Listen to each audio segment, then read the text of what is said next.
কারণটা হলো আমি যে কর্মকাণ্ডগুলো করে যাচ্ছি। সম্প্রতি ভিডিও শেয়ারিং প্ল্যাটফর্ম টিকটকে সাবেক সংসদ সদস্য গোলাম মাওলা রনির একটি ভিডিও প্রচার করা হয়, যেখানে তিনি দাবি করেন আবু সাইদ মারা যায়নি, ফ্রান্সে আছে। ডক্টর ইউনূস তাকে ফ্রান্সে পাঠিয়ে দিয়েছে। ভিডিওটি ভাইরাল হলে সামাজিক যোগাযোগ মাধ্যমে শুরু হয় তুমুল কাণ্ড। সবার প্রশ্ন, সত্যি কি তাহলে আবু সাইদ মারা যায়নি?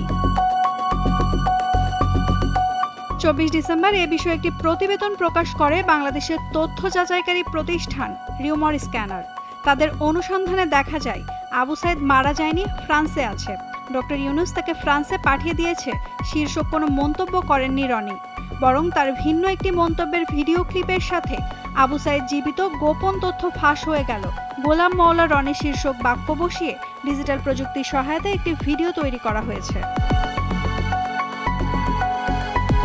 রিউমার স্ক্যানারের পর্যবেক্ষণে উঠে এসেছে ভিডিওটির ব্যাকগ্রাউন্ডে গোলাম মাওলা রনির অস্পষ্ট ও খণ্ডিত কণ্ঠস্বর ব্যবহার করা হয়েছে। তবে ভিডিওর দাবিটির পক্ষে কোনো সুনির্দিষ্ট প্রমাণ উপস্থাপন করা হয়নি।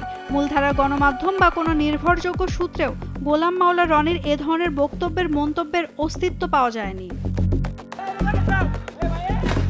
তাছাড়া রনির ভেরিফাইড ফেসবুক পেজ এবং ইউটিউব চ্যানেলেও আবু সাইদকে নিয়ে এমন কোনো মন্তব্যের সন্ধান মেলেনি, বরং গত 16 জুলাই তার ফেসবুক পেজে একটি পোস্টে আবু সাইদকে শহীদ হিসেবে উল্লেখ করেছেন।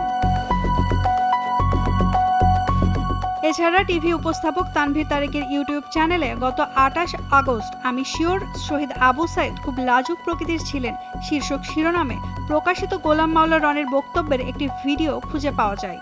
ওই ভিডিওতে রনি আবু সাইদকে শহীদ উল্লেখ করে বক্তব্য প্রদান করেন। একেবারে যে সাইদের মতো সিনা উঁচু করে গিয়ে সে বীর হয়ে গেল, আজীবনকালের মহাবীর হয়ে গেল। গত 16 জুলাই বৈষম্য বিরোধী ছাত্র আন্দোলনের ব্যানারে কোটা সংস্কার আন্দোলন চলাকালে শিক্ষার্থীদের বিক্ষোভে পুলিশের গুলিতে রংপুর বেগম রোকেয়া বিশ্ববিদ্যালয়ের ইংরেজি বিভাগের 12তম ব্যাচের শিক্ষার্থী আবু সাইদ নিহত হন। 17 জুলাই সকালে রংপুরে পীরগঞ্জ উপজেলার মদনখালী ইউনিয়নের বাবনপুর গ্রামের জাফরপাড়া মাদ্রাসা মাঠে তার জানাজা অনুষ্ঠিত হয়।